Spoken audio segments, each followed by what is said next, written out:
Uzul PHP dersiga 30-qism MyCircle sonliq uchurini tanlab ko'rsatish. Bu darsligimizda asosliq select buyruqchamizni so'zlaymiz. Select buyruqchamiz orqali sondagi uchurlarni tanlab ko'rsatgan bo'ldi.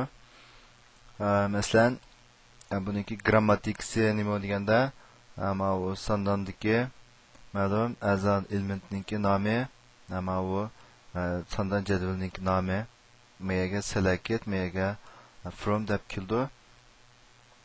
Mesela bu əmli misal qarayğan bolsaq, sandan ulanğandan keyin MyDB degan sandanğa bu yerda məsələn bu yulduz belgisi barlıq uçurlar degəni göstərdi.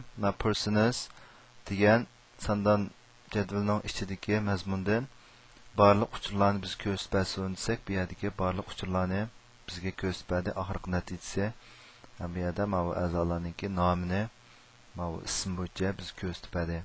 Anaki misal qaraydigan bo'lsaqmi, bunodimi bizga sondandagi shu munosabatli uchurlarni yutkab ishlatib, bu yerda ko'rsatish mashg'uloti olib bordik. Masalan, bu yerdagi select buyruq jumlasini persons noshidagi barliq uchurlarni ko'rsatsin deb maqolalar ko'rsatib, buni table jadval orqali jadvalda ko'rsatsak, buningki unumi maqolalar ko'rindi.